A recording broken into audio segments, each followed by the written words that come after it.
পরমাত্মনে প্রণত ক্লেশ নাশায় গোবিন্দায় নমো নমো। Hello friends, welcome to my channel বৈদিক planet. আশা করি আপনারা সবাই ভালো আছেন, সুস্থ আছেন, শান্তিতে আছেন এবং যে যার নিজের জীবন আনন্দে অতিবাহিত করছেন। বন্ধুরা, আজ আমরা গীতার অষ্টম অধ্যায়ের দ্বিতীয় পর্ব সংক্ষেপে আলোচনা করব। আপনারা যারা আগের ভিডিওগুলি দেখেননি তাদের পেজে সার্চ করে ভিডিওগুলি দেখে নেওয়ার অনুরোধ করছি। তো আসুন আলোচনায় প্রবেশ করি। ভগবান বললেন, হে পার্থ, এই সেই প্রাণী সকলই প্রকৃতির বশীভূত থেকে পুনঃ পুনঃ ব্রহ্মার দিবসের আরম্ভে উৎপন্ন হয় এবং রাত্রির প্রারম্ভে লীন হয়ে যায়। পরিবর্তনশীল শরীর সংসারের বিভাগ পৃথক এবং অপরিবর্তনশীল আত্মা পরমাত্মার বিভাগ পৃথক। শরীর সংসার বারবার উৎপন্ন হয় এবং বিনাশপ্রাপ্ত হয়, কিন্তু আত্মা পরমাত্মা একইভাবে বিরাজমান থাকে।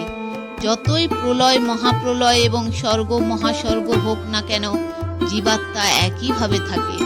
তাই দেশ, কাল, বস্তু, ব্যক্তি, ক্রিয়া, অবস্থা, পরিস্থিতি ইত্যাদির অভাব সকলেই অনুভব করে, কিন্তু স্বস্বরূপের অভাব কখনো কারোর হয় না। কিন্তু শরীরকে আমি, আমার ও আমার জন্য মেনে নেওয়ায় শরীরের পরিবর্তনকে জীবাত্মা তার নিজের পরিবর্তন মনে করে এবং বারংবার জন্মাতে ও মরতে থাকে। রেলগাড়িতে উঠলে মানুষ যেমন রেলগাড়ির পরাধীন হয়ে যায়, রেলগাড়ি যেখানে যাবে সেখানেই তাকে যেতে হয়, তেমনি শরীরের সঙ্গে সম্পর্ক স্থাপন করলে মানুষ প্রকৃতির বশ হয়ে যায় এবং তাকে বাধ্য হয়ে জন্ম মৃত্যুর চক্রে আবর্তিত হতে হয়। কিন্তু সেই অব্যক্তের অতীত অনাদি সর্বশ্রেষ্ঠ ভাবরূপ যে অব্যক্ত আছেন, সমস্ত প্রাণের নাশ হলেও তার বিনাশ নেই। অর্থাৎ ব্রহ্মার সূক্ষ্ম শরীরের থেকেও শ্রেষ্ঠ কারণ শরীর এবং তার থেকেও শ্রেষ্ঠ হলেন পরমাত্মা। পরমাত্মার সমকক্ষ আর কেউ নেই, তাহলে তার থেকে শ্রেষ্ঠ আর কেউ কি করে হবে? অসংখ্য ব্রহ্মা উৎপন্ন হয়ে লীন হয়েছেন, কিন্তু পরমাত্মা একইভাবে বিরাজমান। তাকেই অব্যক্ত অক্ষর বলা হয়েছে, তাকেই পরম গতি বলা হয়েছে এবং যাকে প্রাপ্ত হলে আর জগতে ফিরে আসতে হয় না, সেটি হলো আমার পরম ধাম। অর্থাৎ প্রকৃতপক্ষে পরমাত্মা তত্ত্ব বর্ণনাতীত। অব্যক্ত, অক্ষর, পরম গতি ইত্যাদি নাম সেই তত্ত্বের সংকেত মাত্র করে, কারণ সেই পরমাত্মা তত্ত্ব হলো অব্যক্ত, ব্যক্ত, অক্ষর, ক্ষর, গতি, স্থিতি ইত্যাদি রহিত নিরপেক্ষ তত্ত্ব। সেটি লাভ করলে জীব আর জগতে ফিরে আসে না, কারণ জীব সেই পরমাত্মা তত্ত্বের সনাতন অংশ হওয়ায় তার থেকে পৃথক নয়। সে ভুলবশত নিজেকে জগতে স্থিত মনে করে, বাস্তবে শরীরই জগতে স্থিত, স্বয়ং নয়।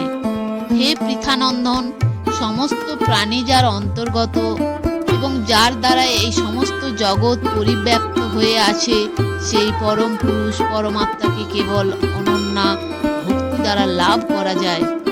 অর্থাৎ জ্ঞান মার্গে সিদ্ধ পুরুষ সংসার থেকে মুক্ত হয়ে যায় এবং নিজ স্বরূপে স্থিত হয়ে যায়, কিন্তু ভক্তি মার্গে সংসার থেকে মুক্ত হওয়ার সঙ্গে সঙ্গে ভক্ত ভগবান এবং তার প্রেমেও প্রাপ্ত হন। সুতরাং কর্মযোগ ও জ্ঞানযোগ সাধন এবং ভক্তিযোগ হল সাধ্য। হে ভরত শ্রেষ্ঠ অর্জুন, যে কালে অর্থাৎ পথে শরীর ত্যাগ করার পর যোগীগণ অনাবৃত্তি প্রাপ্ত হন, অর্থাৎ পুনর্জন্ম প্রাপ্ত হন না, এবং যে পথে গমন করে আবৃত্তি প্রাপ্ত হন, অর্থাৎ পুনর্জন্ম প্রাপ্ত হন, সেই কাল অর্থাৎ উভয় পথের কথাই আমি বলছি। অর্থাৎ কোনো স্থানে যদি আমরা কোনো বস্তু অর্থাৎ টাকা, পয়সা, বস্ত্র ফেলে আসি, তাহলে যেমন সেটি আনার জন্য সেই স্থানে ফিরে যায়, এমনই জগতে কোনো বস্তু বা ব্যক্তিতে আসক্তি থাকলে তাকে আবার জগতে ফিরে আসতে হয়। তাৎপর্য হলো যে পরিবর্তনশীল শরীর সংসারের সঙ্গে সম্পর্ক রাখলে আবার ফিরে আসতে হয় এবং শরীর সংসারের সঙ্গে সম্পর্ক না রাখলে আর ফিরে আসতে হয় না। যে মার্গে জ্যোতির্ময় অগ্নির অধিপতি দেবতা, দিনের অধিপতি দেবতা, শুক্লপক্ষের অধিপতি দেবতা এবং 6 মাস ব্যাপী উত্তরায়ণের অধিপতি দেবতা থাকেন, ব্রহ্মবেত্তা পুরুষগণ দেহত্যাগ করে সেই মার্গে গমন করে ব্রহ্মপ্রাপ্ত হন।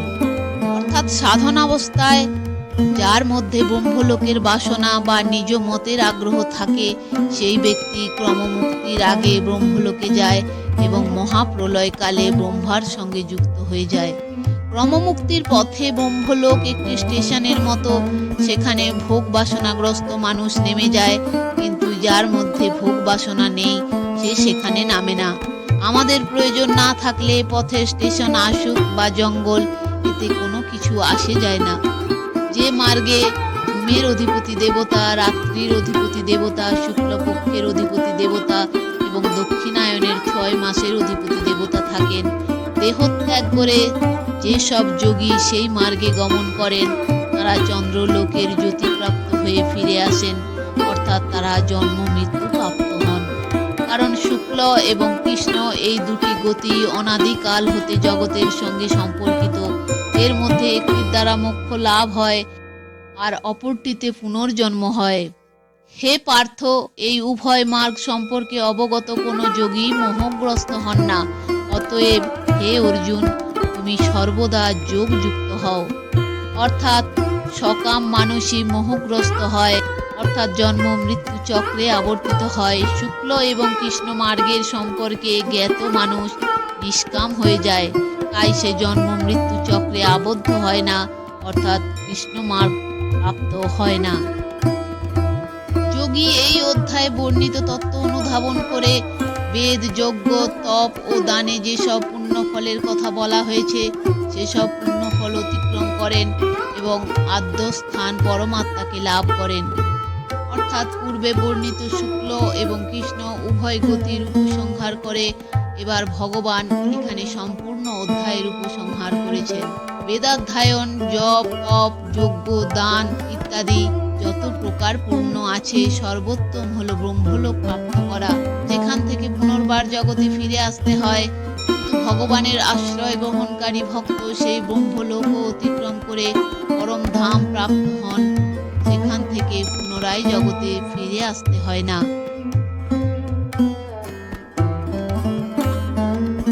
বন্ধুরা, ভিডিওটি যদি ভালো লেগে থাকে তাহলে লাইক, কমেন্ট এবং শেয়ার করে আপনার প্রিয় মানুষদেরও দেখার সুযোগ করে দেবেন। আর এই ধরনের আরও ভিডিও দেখার জন্য চ্যানেলটি সাবস্ক্রাইব করে পাশে থাকা বেল আইকনটি প্রেস করে দেবেন পরবর্তী ভিডিওর নোটিফিকেশন পাওয়ার জন্য। সবাই ভালো থাকবেন, সুস্থ থাকবেন।